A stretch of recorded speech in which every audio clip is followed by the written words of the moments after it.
Welcome to TJ9 news. మిత్రులందరికీ కూడా నమస్కారం తెలియజేసుకుంటూ, ఎందుకంటే గవర్నమెంట్ ఇప్పుడు బయట కూడా 7,000 6,000 అంటున్నారు. అలాంటిది గవర్నమెంట్ మంచి మద్దతు రేటుతో తీసుకుంటుంది కాబట్టి, కొనుగోలు చేస్తుంది కాబట్టి 8,000 రూపాయలకు దాదాపు కందులు కూడా చూస్తే దాదాపు క్వాలిటీగా ఉన్నాయి. కనుక ఈ అవకాశాన్ని కూడా ప్రతి రైతు కూడా కందులు పండించే వాళ్ళందరూ, ఎందుకంటే ఇప్పుడు 2 సంస్థల ద్వారా కొనుగోలు జరుగుతుంది కాబట్టి వీళ్ళందరూ రైతులందరూ దీన్ని బాగా సద్వినియోగం చేసుకొని ఎందుకంటే మన మండలంలో ఫస్ట్ టైం జరుగుతుంది అనుకుంటా. అంటే నేను వచ్చినప్పుడు ఫస్ట్ టైమే కాబట్టి దీన్ని దిగ్విజయంతం చేసేసి మన మండలానికి మంచి పేరు తీసుకురావాల్సిందిగా కోరుతున్నాం.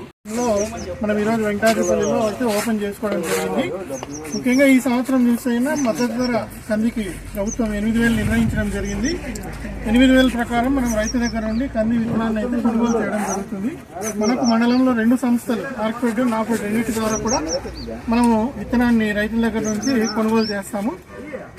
ప్రభుత్వం సూచించిన ఏవైతే నాణ్యత ప్రమాణాలు ఉన్నాయో వాటికి అనుగుణంగా అయితే మనము విత్తనం అయితే రైతుల దగ్గర నుంచి కొనుగోలు చేస్తాము. కొనుగోలు చేసిన వెంటనే మనకు పేమెంట్ అయితే వారం రోజుల్లోపు మనకు క్రెడిట్ అంటే మన అకౌంట్లోకి జమ చేస్తామనేసి తెలిపారు. కాబట్టి ఈ అవకాశాన్ని మన మండలంలో రైతులు దాదాపు 17,900 ఎకరాల్లో విస్తీర్ణంలో మనం కంది పంట వేయడం జరిగింది. అవకాశం ఉన్న ప్రతి రైతు కూడా ఈ అవకాశాన్ని సద్వినియోగం చేసుకుని ప్రభుత్వం మద్దతు ధరకి మనకు బయట ఉన్న ధర కన్నా ప్రభుత్వం మద్దతు ధర ఎక్కువ ఉంది కాబట్టి ప్రభుత్వానికే విక్రయించాలనేసి రైతులందరినీ తెలియజేస్తారు.